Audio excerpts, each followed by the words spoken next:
2부 이어가겠습니다.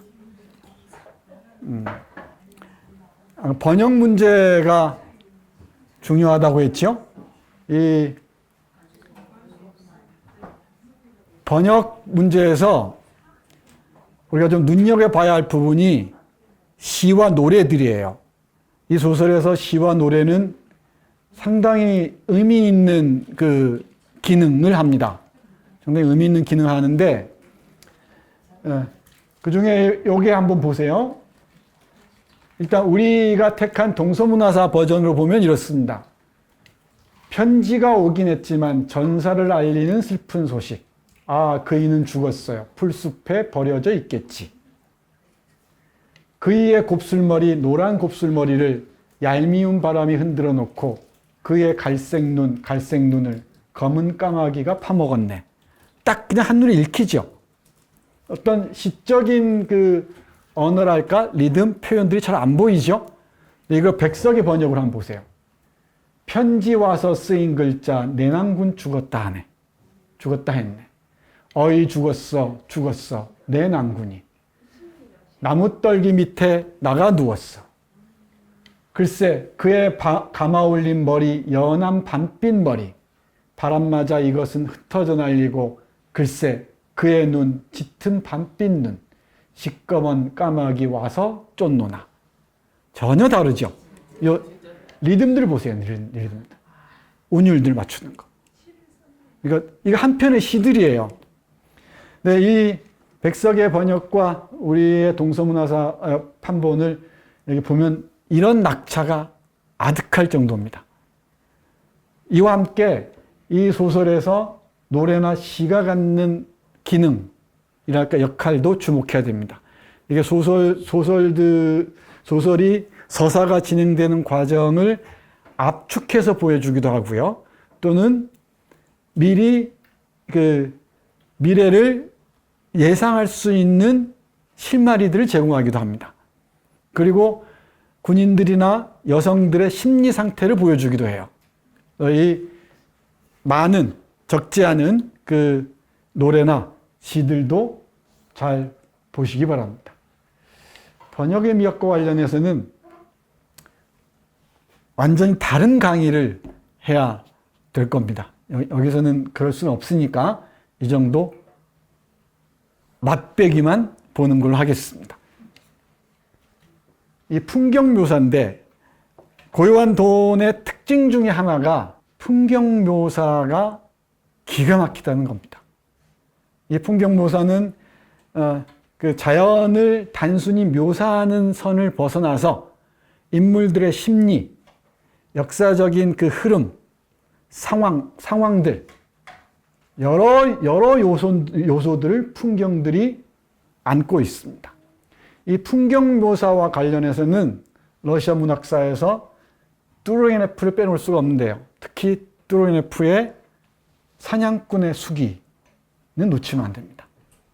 이 사냥꾼의 수기의 그 풍경 묘사가 이 러시아 문학에 끼친 영향은 우리가 상상하는 것 이상입니다. 그 전에는 풍경이 상투적이거나 또는 관념적이거나 추상적이라는 얘기죠. 추상적이었는데 비해서 이제 풍경이 심리로 들어오기 시작합니다. 그러니까 심리와 풍경이 조응해요. 그리고 역사적 상황과 풍경이 조응합니다. 그러니까 기상학적인 문제가 예를 들면은 기상학적인 문제가 자연의 그 기상학적인 문제로 끝나는 게 아니고 우리 인간 삶의 문제를 은유적으로 보여주는 경우가 있죠. 그걸 떠올리시면 됩니다. 이걸 풍경의 발견이라고 합니다. 이 풍경을 직접적으로 그리면서 한 개인의 내면을 드러내는 하나의 방법으로 선택한 대표적인 작가가 바로 뚜로겐네프고, 이 뚜로겐네프의 번역을 통해서 일본과 한국의 문학자들이 풍경이란 무엇인가에 관한 이 질문을 스스로 던지게 되고, 그리고 우리가 아는 소설에서 만나는 풍경들을 그려내게 됩니다. 글로 쓴 풍경들이죠. 일본에서 뚜르게네프 작품이 일찍 번역됩니다. 19세기 말에 이미 후타바테 시메이라는 일본의 초기 19세기 작가가 있는데, 후타바테 시메, 나가 죽어라 이런 뜻이죠. 하도 아버지 말 안 듣고 소설 쓰겠다 그러니까 원래는 하세가와 다스노스케라는 본명이 있는데 그걸 버리고 필명을, 펜네임을 아버지가 나가 되져라 했다는 그 소리를 그대로 따서 후타바테 시메라고 지었습니다. 그 후타바테 시메이가 바로 번역한 게 뚜르게네프의 사냥꾼의 수기에 수록된 단편 밀회입니다. 밀회, 은밀한 만남. 그 밀회고, 그 밀회의 문장들이 조선으로 들어오면서 김억이라는 시인 알죠? 김억이 그걸 다시 번역하고, 염상섭 알죠? 염상섭이 다시 번역을 해요. 그 번역하면서 이제 근대적 소설에서 풍경을 어떻게 그리는가, 이걸 배우는 거죠. 거기에 뚜르게네프가 있습니다. 근데 저는 이 미하일 숄로프의 고요한 동강을 읽으면서 뚜르게네프의 사냥꾼의 일기를 계속 떠올렸어요. 아, 이 풍경 묘사의 전통이라는 게 이렇게 이어지는구나. 그러니까 이 소설 읽는 중요한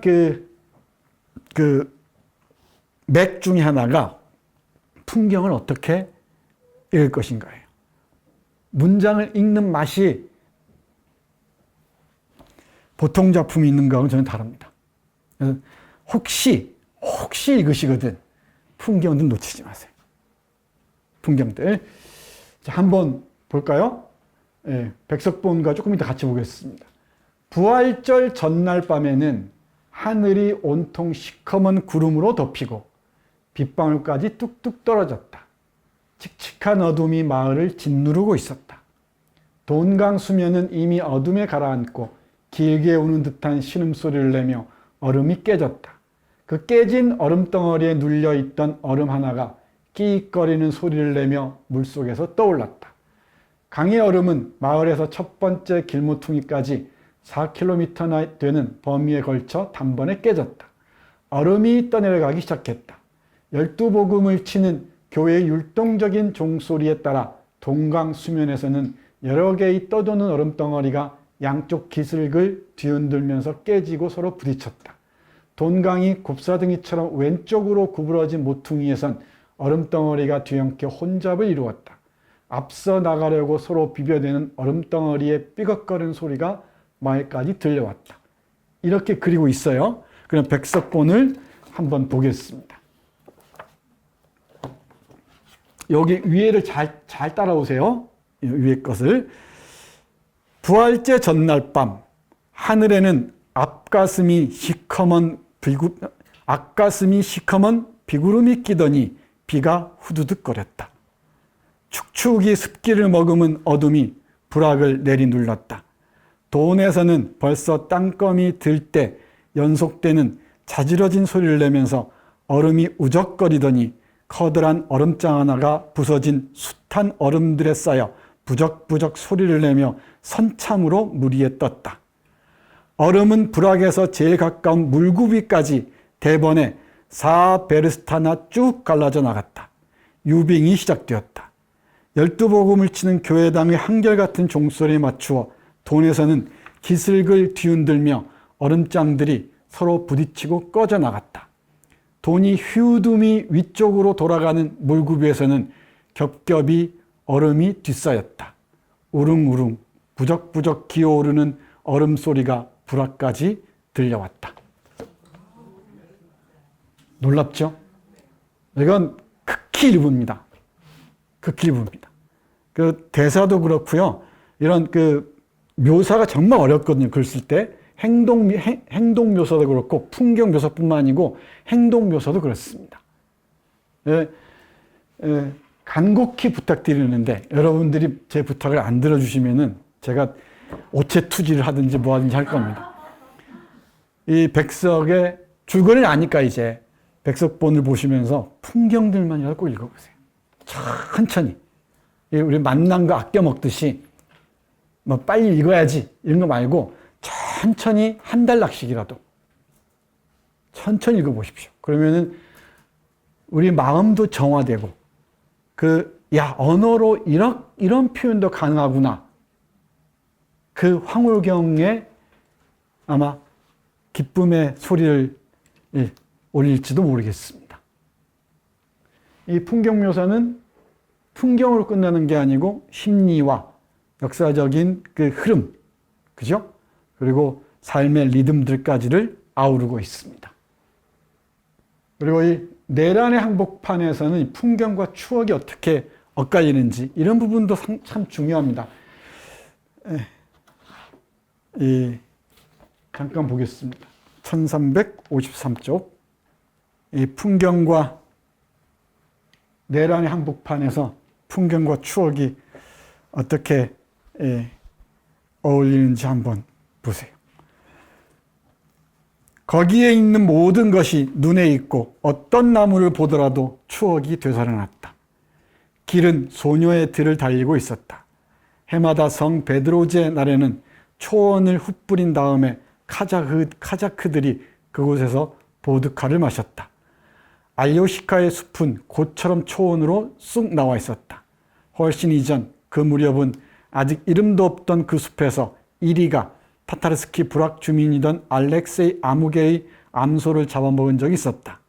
알렉세이는 죽고 그의 추억도 묘석의 명이 사라져가듯이 희미해지고 지금은 그의 이름마저도 그 이웃 연구자들에게 잊혀지고 말았으나 그의 이름이 붙여진 숲은 여전히 살아남아서 떡갈나무와 상수리 나무들이 짙은 녹색 나뭇가지 끝을 하늘로 뻗치고 있었다.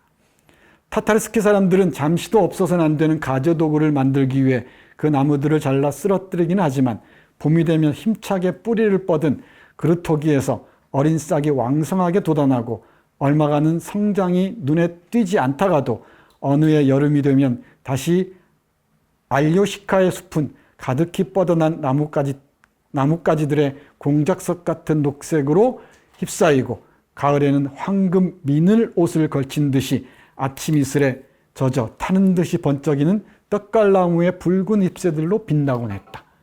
이렇게 인간의 삶과 풍경들이 시실과 날실이 되어서 결합이 돼요. 이건 단순히 문학적 테크닉 차원을 넘어서서 카자크적인 삶과 그들을 에워싸고 있는 풍경들이 때려야 뗄 수 없을 정도로 밀접하게 연결되어 있다는 것을 이런 문학적 형식을 통해서 보여주고자 했다는 거죠. 그러니까 풍경과 인간의 삶이 분리된 게 아니라 우리를 둘러싼 이 자연의 풍경과 인간의 풍경은 긴밀하게 연결되어 있다는 것을 셜로프는 이 소설을 통해서 보여주고자 했던 것 같습니다. 그러니까 이 풍경 따로, 인간의 삶 따로 이렇게 썼다면은 이렇게 감동적이지 않을 거예요. 그래서 어떤 이 작은 절 있죠? 절이나 이런 풍경 묘사들이 있습니다. 이 인간의 삶과 역사가 어떻게 맞물리는가를 잘 보시기 바랍니다. 이 전투를 개략적으로 보여줄 때는 풍경 묘사가 없죠. 근데 그 삶이 연결될 때는 반드시 풍경이 따라옵니다. 그냥 겉멋으로 풍경을 예시하는 수준을 훌쩍 넘어섭니다. 그 짜임새에 주목해야 됩니다. 이건 카자크적 삶과 관련되어 있어요.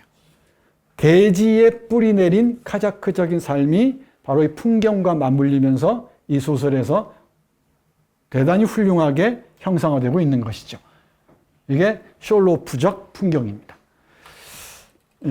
단순한 풍경 묘사를 넘어서 볼 필요가 있다는 겁니다.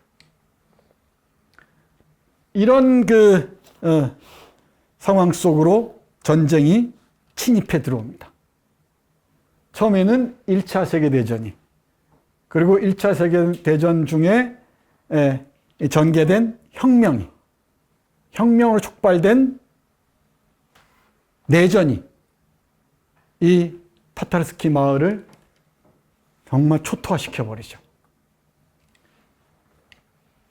이제 여기 평화롭게 살던 사람들이 이 풀베기하고 풀냄새 향기에 까무룩히 젖어서 사랑하고 이런 게 다 사라져버리고 다 남자들은 끌려갑니다.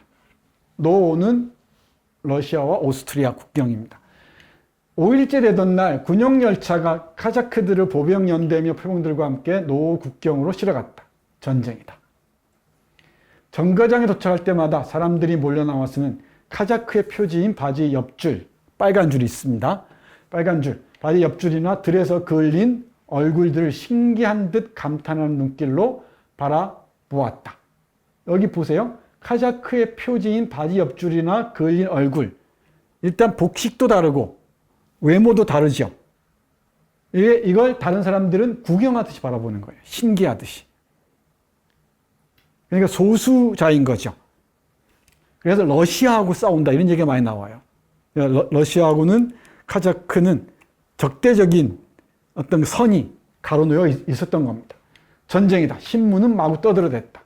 정거장에 닿을 때마다 여자들이 카자크들을 태운 군용열차의 손수건을 흔들거나 웃음을 던지거나 권련이나 과자를 던져주었다. 보로네지 앞에 역에서 술 취한 듯한 늙은 영문 하나가 페트로 멜레오프, 그레고리의 형이죠. 등 30명의 카자크가 탄 착간을 들여다보고 코를 실룩이 물었다. 드디어 출동인가. 이렇게 시작됩니다. 평화로운 삶이 이렇게 깨집니다. 깊은 균열이 오는 거죠. 앞에서 읽었던 이 얼음장이 깨지는 것과 한번 다시 연결시켜서 읽어도 좋을 듯 합니다. 전쟁이 이렇게 시작되고요. 이 전쟁에 참전한 이 그리고리를 오랫동안 따라다니면서 괴롭히는 그 상처의 원형이 있습니다. 이게 계속 반복 변주되는데, 뒤에까지 반복 변주되는데 오스트리아 병사를 칼로 내려친 거예요. 이게 계속해서 따라다니면서 전쟁이란 무엇인가에 대해서 깊이 고민하게 되고 인간이란 무엇인가에 대해서 생각하기 시작하죠. 전쟁이 이렇게 만들죠. 이렇게 만듭니다. 네. 아무리 인간의 의지가 강고하다 하더라도 상황을 전적으로 벗어나기는 쉽지가 않죠. 상황에서 벗어나기 쉽지가 않습니다. 전쟁이라는 상황 속에서 이 농부, 카자크 농부 그레고리의 영혼은 철저하게 파괴돼 버립니다. 그 파괴된 영혼을 어떻게 수습해 보려고 애를 쓰죠. 악신약에 매달려 보기도 하고, 그리고 술에 빠져 보기도 하고, 별짓을 다 해봅니다. 그런데 못 벗어납니다. 그러다가 결국은 이리저리 떠돌다가 왔다 갔다 하다가 비적이 되었다가 모든 걸 버리고 돈강을 따라서 집으로 돌아옵니다. 집에 오니까 아들 하나가 기다리고 있죠. 어린 아들 하나만 반겨줍니다. 자, 그 상처가 여기서 시작됩니다. 트라우마가. 뒤를 돌아본 그레고리는 눈에 비친 광경을 또렷하게 기억에 새겨내었다. 어떤 기억은 절대 잊히지 않는 게 있죠. 이런 걸 겁니다. 또렷하게 기억에 새겨내졌다. 뭐라고 얘기합니까? 이 광경은 유리에 다이아몬드로 금을 그은 것처럼 그레고리의 기억에 단단히 새겨졌다. 다이아몬드로 금을 그은 것처럼 그레고리의 기억에 단단히 새겨졌다. 그리고 대리석 같은 하얀 이빨을 드러내는 프로우르의 말의 장밋빛 잇몸과 땅바닥에 내동쟁이 쳐져서 납작하게 엎어져 있다가 뒤에서 달려나온 카자크의 말발굽에 짓밟힌 프로후르의 모습이 언제까지나 머리에 달라붙어 있었다. 여기 이 동서문화사 판을 보면은 5부, 6부까지는 괜찮아요. 쭉. 근데 7부를 넘어서면서 6부 후반 넘어서면서부터는 너무나 오타가 많아지고 한자도 뭐 이상하게 쓰고 이 있죠, 이 기생충 이를 두 이자로 쓰기도 하고 이런 일들이 벌어집니다. 아마 편집상에 여러 문제가 있었던 것 같습니다. 아니면은 편집자가 편집하면서 설마 이런 책을 후반부까지 읽겠어 하면서 아무도 여기까지 못 읽을 거야 하면서 정성을 안 들였는지도 모르겠습니다. 가독성은 괜찮아요. 계속 말씀드리지만은 예문을 봐도 알 수 있겠죠. 그레고리의 눈과 자신의 동료가 이렇게 죽어가고요. 그레고리의 눈과 오스트리아 병사의 눈이 부딪혔다. 죽음의 공포를 담은 눈이 꼼짝도 하지 않고 그레고리를 응시하고 있었다. 적병이죠. 여기 1차 세계대전 상황입니다. 이윽고 오스트리아 병사는 천천히 무릎을 꿇었다. 그 목 속에서 뭔가 걸리는 듯한 쇳소리가 들려왔다. 그리고리는 눈을 반쯤 감고 다시 군도를 번쩍 쳐들었다. 과감하게 쳐들어 내리친 칼은 두개골을 두 조각 냈다. 오스트리아 병사는 두 팔을 벌리고 미끄러지듯이 쓰러졌다. 이 기억입니다. 그러니까 자신이 아무리 적병이라 하더라도 그 겁먹은 젊은 병사를 칼로 머리를 쳐서 두개골을 두 조각 냈다는 것. 이건 잊히지 않죠. 아니면 미쳐버리거나. 이게 깊은 상처가 돼서 우리 그레고리를 끊임없이 괴롭힙니다. 이쪽 가서 만회할 수 있을까 싶어서 가보면은 적군 쪽에서 가서 여러 참모들이나 동료들 영향을 받아서 적군 쪽에 가면 만회가 될까 싶어서 갔지만 그쪽도 아니죠. 그쪽도 역시 이런 폭력이 난무해요. 백군 쪽에 와서 하면 어떨까 싶은데 적군에 속했었다는 이유로 계속 의심의 눈초리가 그레고리를 향하죠. 여기도 폭력적인 것도 크게 다르지 않습니다. 적군을 죽이는 게 전 야만적인 그 학살들이 그대로 드러나죠. 그러다가 결국은 다 벗어나서 비적과 결합해서 나아갑니다. 그 과정에서 끊임없이 이 전쟁에 대한 환멸을 심화해 나가죠. 전쟁이나 회의가 깊어집니다. 이 상처 참 오래 갑니다.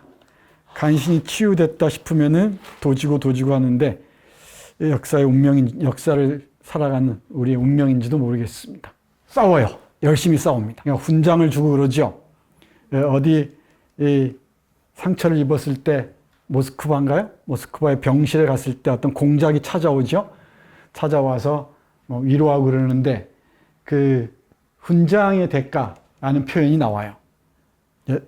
우리 그레고리가 전쟁에 대한 그 그레고리의 그 전쟁에 대한 회의가 얼마나 깊은지 또는 깊어가는지를 보여주는 예입니다. 그리고리는 카자크의 명예를 굳게 지켰다. 또 그렇게 살아왔으니까 그런 전통 속에서 몸을 바쳐 용기를 떨칠 기회를 잡고 위험에 뛰어들고 광기 어린 행동을 해왔다. 카자크족의 그 남성들에게는 이런 게 미덕이었던 것 같아요. 조금 잔인한 측면도 있습니다. 그러니까 용감하고 남성적이고 술 잘 마시고 싸움 잘하고 이런 게 남성적이라고 봤던 것 같습니다. 변장하고 오스트리아군의 배후에 가서 피도 보지 않고 초소를 점거한 적도 있었다. 그러나 결과적으로 고개를 부린 데 지나지 않았다. 그래서 그는 전쟁 초기에 자기를 압박하고 있던 인간에 대한 아픔은 이제 돌이킬 수 없을 만큼 사라져버렸음을 느꼈다. 인간에 대한 아픔이 사라져버렸어요, 이제. 인간을 보면 연민의 마음이 따라와야 되고, 뭔가 참담한 상황이 있으면은 뭔가 아픔이 나에게 찾아와야 되죠. 그런 게 사라져버린 냉혈한 전쟁 좀비처럼 되어버렸다는 얘기입니다. 마음은 메말라서 마치 가뭄때의 소금땅처럼 딱딱해졌다. 소금땅이 물을 빨아들이지 않듯이 그레고리의 마음은 연민에 끌리는 일이 없었다. 이렇게 사랑이 바뀝니다. 냉정한 마음으로 타인의 생명을 또한 자신의 생명을 농락했다. 타인의 생명을 농락하는 자들은 자신의 생명과 자신의 정신도 농락할 수밖에 없어요. 그럼 다시 물어야 되죠, 우리는. 이 그레고리를 이렇게 만든 게 뭔가? 이걸 물어야 됩니다. 그 농부인, 자신의 마을을 지키고 가족을 지키고 풀을 베고 농사를 지으면서 소 키우면서 흙냄새 맡으면서 살아가고자 했던 이 젊은 카자크를 이렇게 냉혈하로 만든 게 무엇인가를 물어야 되죠. 이게 독자들의 몫입니다. 무엇을 위한 전쟁, 누구를 위한 전쟁이고 혁명인지를 물어야 되겠죠. 내전도 마찬가지입니다. 이 질문이 핵심입니다. 그래서 고전이 되는 겁니다. 그래서 그는 용감한 자라는 이름을 얻고 4개의 게오르그 십자훈장과 4개의 메달을 받았다. 이따금 벌어지는 열병식에서는 수많은 싸움터에 화약 연기에 나부끼던 연대기 앞에 세워지곤 했다. 그는 이제 자신이 예전처럼 웃을 수 없다는 것을 알고 있었다. 눈은 움푹 들어가고 광대뼈는 날카롭게 붉어졌다. 어린애에게 키스할 때에도 그 많은 눈을 정면으로 쳐다보기가 괴로웠다. 그리고리는 십자훈장과 진급을 위해 어떤 대가를 치렀는가를 알고 있었다. 자기 영혼이 파괴되는 대가를 치러야 했던 것이죠. 이 영혼의 파괴를 조장하고 이 젊은이를 이런 이 사지로 파괴의 장으로 몰아넣은 게 누구이고 무엇인지를 물어야겠죠.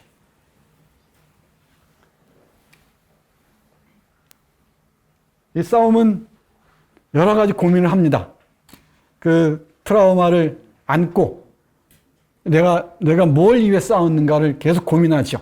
저게 싸운 대가는 훈장이었는데 그 훈장은 남의 생명을 농락하는 것이었고 자신의 영혼을 파괴하는 것이었죠. 근데 결국은 내가 왜 싸웠지 하면서 이런 고민을 합니다. 카자크적 삶을 위한 싸움이었다. 근데 과연 그랬는가? 이런 고민들이 사라지질 않죠. 그는 식량 창고가 되어버린 모프의 점포 근처에서 탄약 상자를 싣고 떠났다. 이 부잣집이죠? 이 모프의 집입니다. 좀 더 나은 이 모프의 딸 리자에게도 흥미롭습니다. 타락한 젊은 여성 여기가 일기 형식으로 나와 있는 부분이 있죠. 치온이라는 그 남성과 연애하고 또 치온이라는 여성은 전방으로 파견이 되고 그런 일기 형식으로 구성되어 있는 한 챕터가 있습니다. 좀 더 나은 생활을 하기 위해서 그들은 싸우고 있다. 우리도 우리 자신의 보다 나은 생활을 위해 싸워왔다. 그랬다고 늘 생각해 왔죠. 그리고리는 썰매에 등을 기대고 덧옷을 머리끝까지 뒤집어 쓴 채 소의 느린 걸음걸이에 흔들리면서 줄곧 한 가지만을 생각했다. 세상에는 진실만이 존재하는 건 아니다. 한쪽이 다른 한쪽을 해치우고 그 해치운 쪽이 상대방을 집어삼킨다. 그런데 난 나쁜 진실을 찾아 걷고 있었다. 영혼이 병들어 이쪽으로 넘어지다가는 저쪽으로 뒹굴었다. 옛날에 타타르인이 돈으로 쳐들어와 토지를 뺏고 노예로 만들었다는데 지금 러시아가 그런 짓을 저지르고 있다. 그 혁명의 이름으로든 그러니까 볼셰비키 쪽이든 이 백군 쪽이든 짜르를 그리워하는 자들이든 그래서 군사 독재를 노리는 자들이 있죠. 이런 자들이든 아니면 볼셰비키 쪽이든 그 러시아가 우리의 삶을 다 파괴하고 있다는 거죠. 난 결코 화해하지 않을 거다. 놈들은 내게도 카자크에게도 타인이다. 이 부분이 중요합니다. 놈들은 그러니까 러시아죠. 이 러시아는 정치적으로 보면은 백군과 적군을 포괄하죠.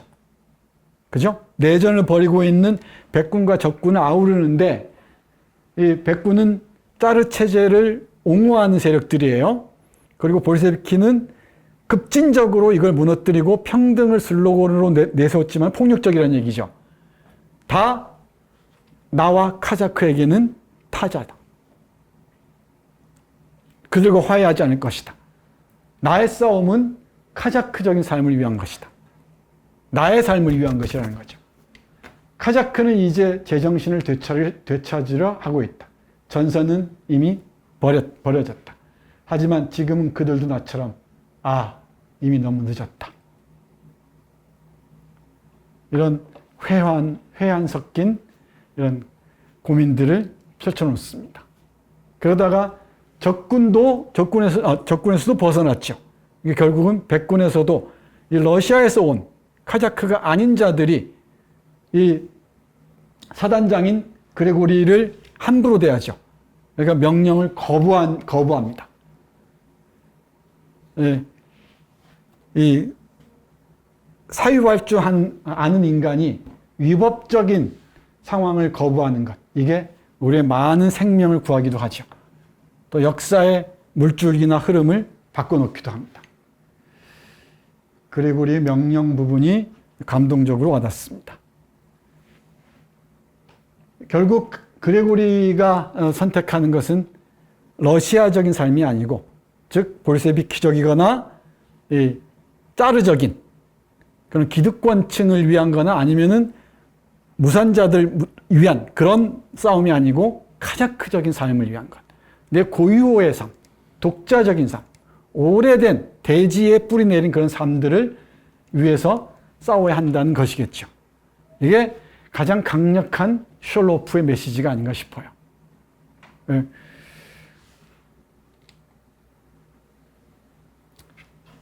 네, 그 전쟁이 남긴 흉터는 이렇습니다.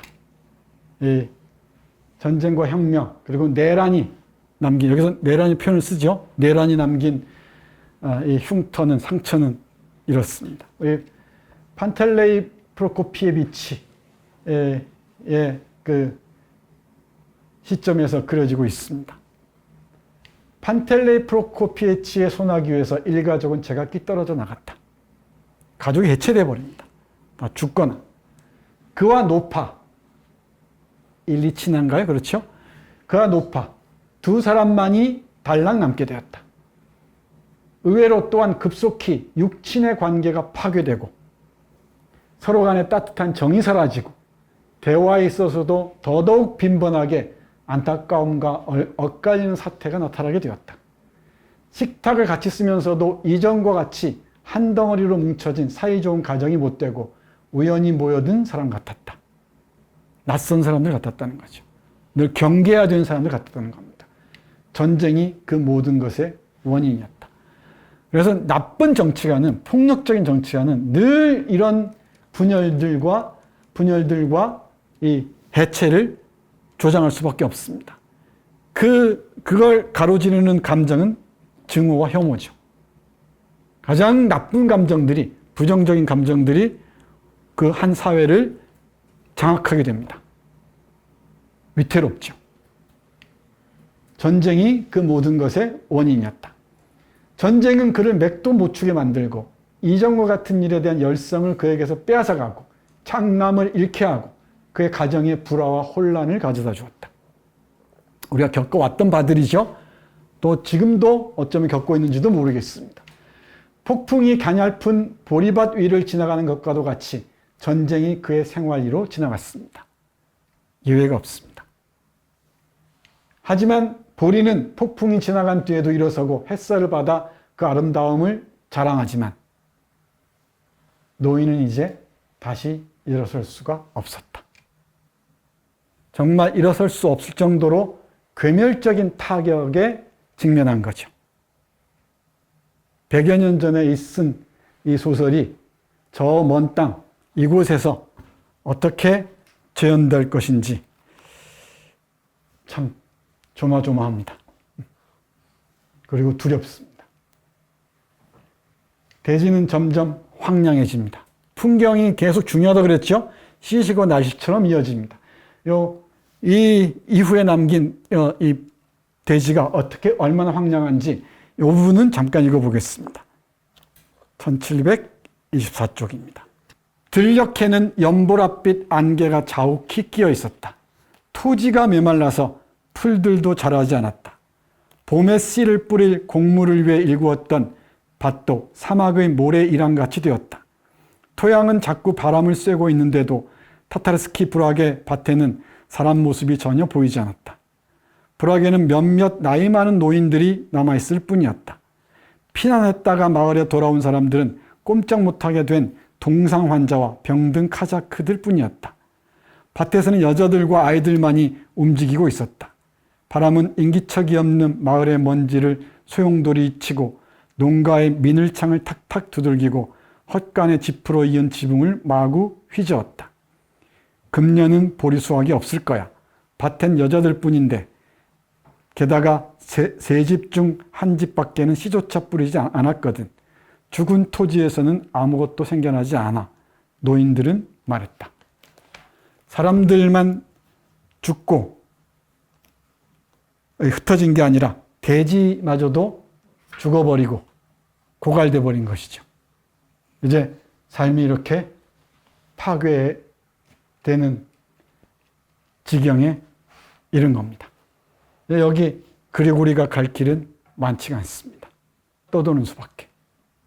어디에도 안착할 곳이 없습니다. 악시자마저 죽고 이 판탈레이 프로코피에비치 같은 늙은 사람들도 동원이 됐었죠.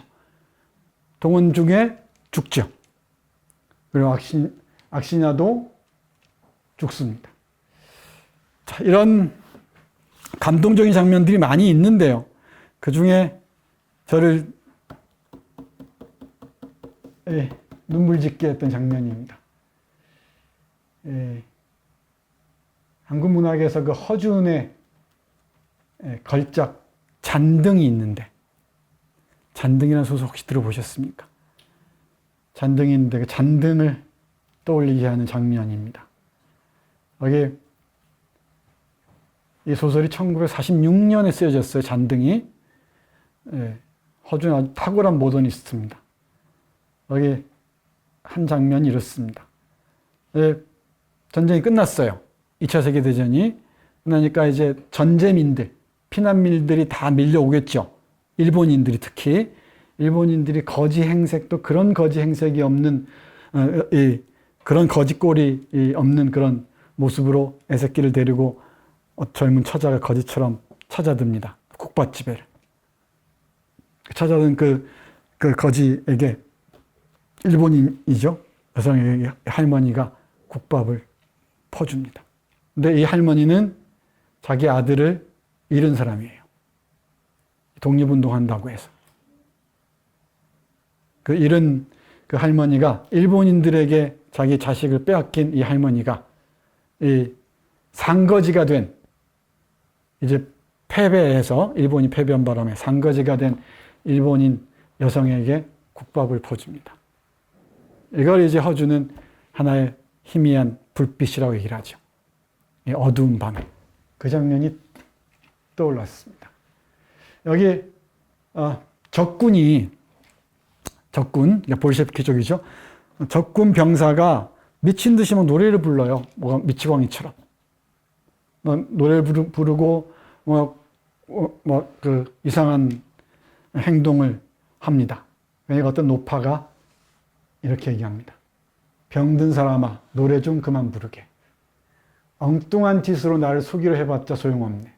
나는 이 세상에 모르는 게 없다네. 나를 속이지 못해. 난 바보가 아니란 말이야. 자네 머리는 멀쩡하다는 걸 분명히 알고 있다네. 자네가 잠들어 있는 동안에 얘기하는 걸 들었는데 아주 조리 있게 얘기하더군. 저기병은 여전히 노래 불렀으나 그 노랫소리는 점점 작아졌다. 나를 두려워하지 말게. 나는 자네가 고통당하는 걸 보고 싶지 않아. 내 아들 둘은 독일 전쟁에서 죽었고 막내 아들도 이번 전쟁에서 체르카스크에서 전사했어. 셋 다 이내 가슴에 안아 길렀는데 말이야. 젊을 때에는 기르느라고 밤잠도 제대로 자지 못했는데 말이지. 그래서 나는 군 복무를 하느라고 싸움터에서 싸우는 젊은이들 모두가 가엾어서 견딜 수가 없어. 그녀는 잠시 입을 다물었다. 적의병도 가만히 있었다. 적편의 병사죠. 병사를 이렇게 달래고 어디로 가야 하는지 알려줍니다. 먹을 것을 주면서. 이런 이 어머니들이 이 깊은 상처를 치유할 수 있는 하나의 가능성의 지점일지도 모르겠습니다. 어머니들의 마음이. 이 위로가 참 너무 슬프죠. 너무 슬픕니다. 이 그레고리의 꿈은 이런 거였습니다. 이제 전쟁을 쭉 거치면서 7부, 8부에 나와 있는 얘기들이죠. 이제 쭉 마지막입니다. 전쟁에 대한 깊은 환멸과 회의 이를 거치면서 그레고리는 이런 꿈을 꿉니다. 이즈바린의 말이 옳지 않았을까? 대체 누구를 의지해야 하나? 누구에게서 한 움큼에 자신을 움켜쥐어야 하나? 이즈바린 자기 자신의 동료입니다. 썰매 등에 몸을 기대고 멍청이 그런 생각에 빠졌다. 그러나 집으로 돌아가면 봄의 경작을 위해 썰에와 마차를 손질하고 버들가지를 엮어 썰매통을 만들어야겠지. 그리고 눈이 녹고 땅이 마르기 시작하면 말을 타고 스텝에도 나가야 한다. 오랫동안 들리를 떠나 있었으므로 절로 스멀거리는 손을 들어 힘차게 괭이자루를 쥐고 생물처럼 느껴지는 괭이의 움직임을 몸으로 느끼면서 그 뒤를 따라가야 할 것이다. 새로 돋아난 풀과 아직 눈의 습기와 희미한 냄새를 잃지 않은 흑토의 달콤한 냄새를 마음껏 들이마시게 되겠지. 흑토의 달콤한 냄새를 마음껏 들이마시게 되겠지. 대지의 밀착한 존재가 되고 싶은 것. 이게 꿈이죠. 이게 왜 대지로부터 격리해 놓고 왜 이렇게 황폐하게 병든 영혼으로 만들어버리는 겁니다. 그렇게 생각하자 마음이 훈훈해졌다. 가축의 시중을 들어주고 싶다. 마른 풀 손질을 해보고 싶다. 비료의 거름이겠죠. 거름의 구수한 냄새가 맡고 싶다. 평화와 정적이 그립다. 그리고리는 주위를 둘러보다가 말들과 털의 툴을 입은 고집스러운 아버지의 뒷모습을 바라보면서 험악한 눈초리 속에 수줍어하는 기쁨을 감추었다. 모든 것이 그에게 반쯤 잊어버린 예전의 생활을 돌이키게 했다. 우리는 지난주까지만 해도 지지난번 우리 강의 때까지만 해도 행복했던 일상, 평온했던 일상이 참 그립죠. 그립습니다. 또 무슨 일이 일어날지 모르는, 또 가족에 무슨 일이 벌일지 모르는 상황에서 일상이 얼마나 소중한지, 얼마나 귀한지 새삼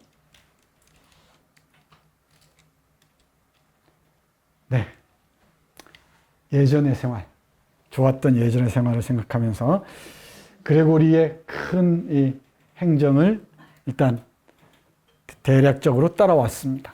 여기에 이제 다시 강조하지만 그레고리와 악시냐의 사랑 얘기요. 사랑 얘기. 그리고 카자크들의 풍속들, 전통들.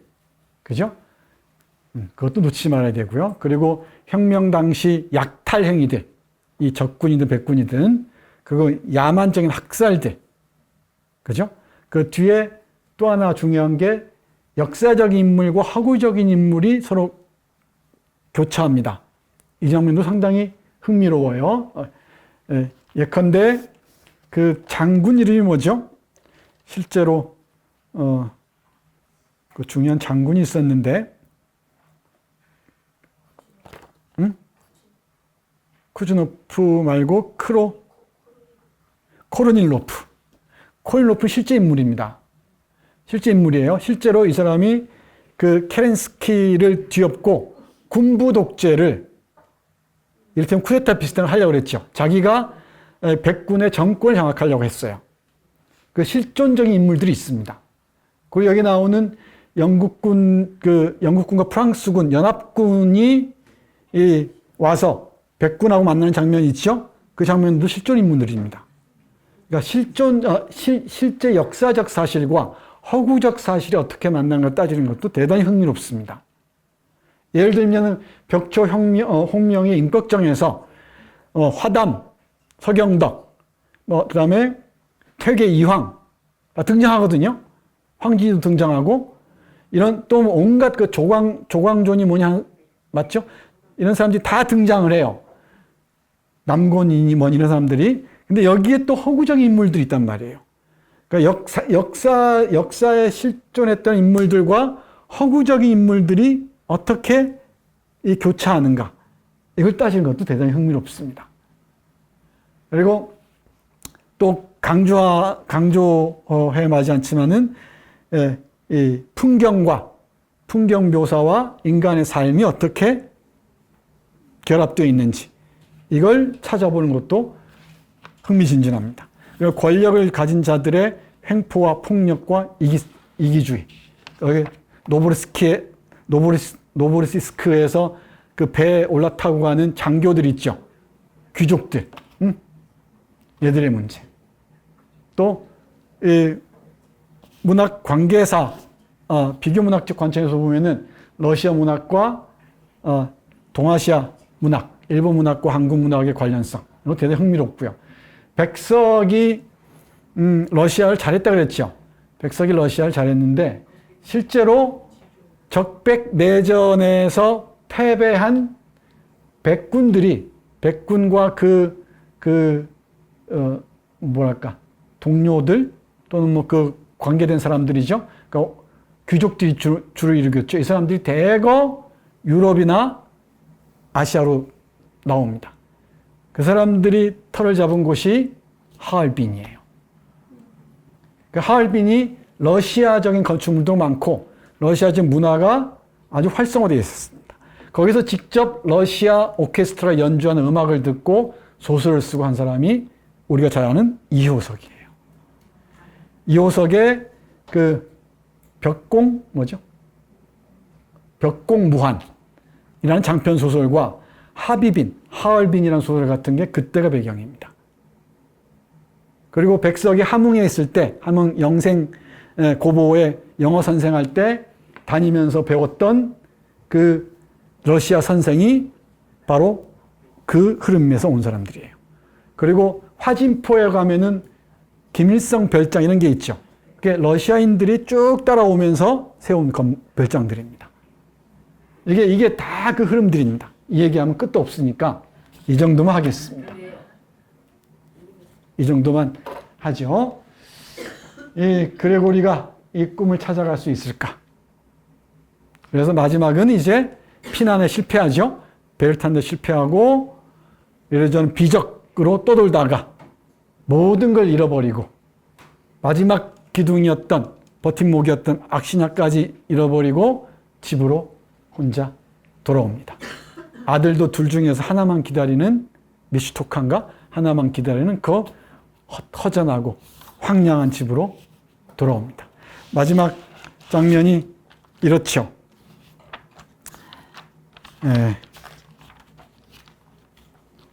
운명을 얘기하면서 마지막 장면이 이렇습니다.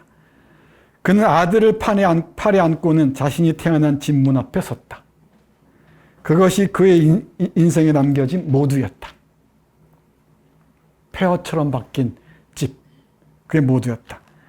그것이 지금도 그를 이 대지와 차가운 태양 아래 빛나고 있는 거대한 세계로 이어주고 닿게 해주는 모두였다. 자기가 돌아온 집.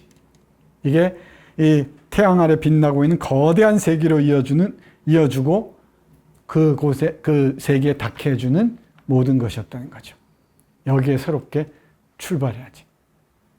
만신창이가 된 영혼이나 육체나 만신창이가 된 그레고리를 반겨준 것은 폐허가 된 집, 문, 그리고 하나 남은 아들 녀석이었습니다.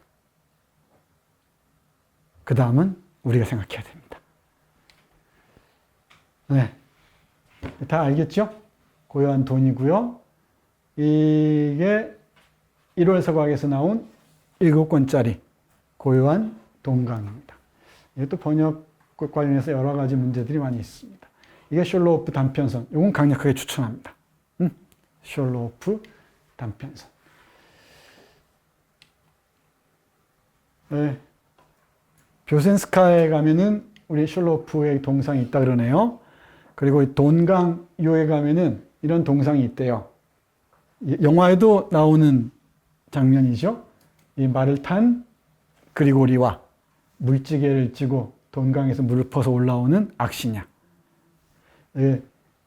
여행의 어떤 포인트로 합니다. 여러분들이 여행 갈 자격이 있어요. 돈강 유역을. 강의 준비하다가 찾아보니까 이쪽 여행 코스가 있는 모양입니다.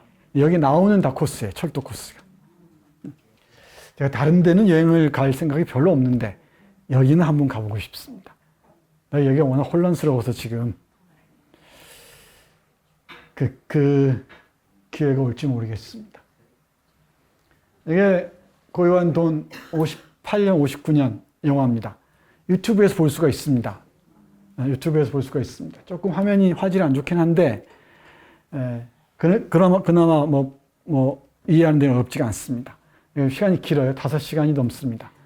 얘가 한번 천천히 보시기 바랍니다. 이게 이 영화에서 제가 그 스틸로 제가 찍은 따온 겁니다. 그리고 우리가 다 모든 걸 다 잊어버리고 무성한 털을 깎지도 못한 채, 수염을 깎지도 못한 채 동강을 따라 쓸쓸하게 걸어오는 장면입니다. 이 영화도 한번 천천히 보십시오. 천천히. 그러면은 쭉 이해가 될 거예요. 그리고 우리 역사를 되돌아보는 중요한 그 실마리들이 곳곳에 있다는 것을 알 수 있을 겁니다. 네, 오늘은 미하일 숄로프의 대작 고요한 돈강을 함께 했습니다. 어려운 시절에 여러분과 함께 고요한 돈을 함께해서 고요한 돈을 읽을 수 있어서 행운이라고 해야 될 것 같습니다. 네, 마치겠습니다. 고맙습니다.